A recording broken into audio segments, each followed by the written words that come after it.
c'è la necessità di non lasciare indietro nessuno, cosa che il governo sta assolutamente tenendo in dovuta considerazione, però il percorso sull'autonomia è un percorso irreversibile. Nel 2019 aveva totalizzato 8.369 preferenze Sandra Savino, membro della Giunta Comunale di Trieste con la delega alle politiche per il territorio. Quella volta arrivò terza dietro a Silvio Berlusconi ed Irene Pivetti. Ora l'assessore triestino ci riprova ed è seconda dopo Antonio Tajani nella lista di Forza Italia alle prossime europee per la circoscrizione del Nord-Est.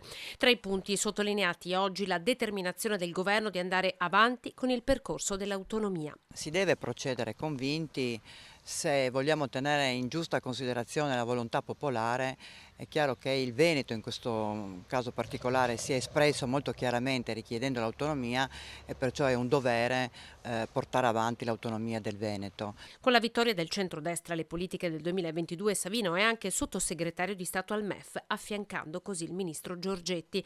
Pesante, spiega, il buco creato sui conti dal super bonus 110, che potrebbe imporre nuovi tagli di spesa. Ci sono oltre 220 miliardi di debito su questo super bonus che è stato sfruttato in modo, se vogliamo, anche talvolta non corretto, e ciò porta ad un appesantimento sicuramente del bilancio dello Stato.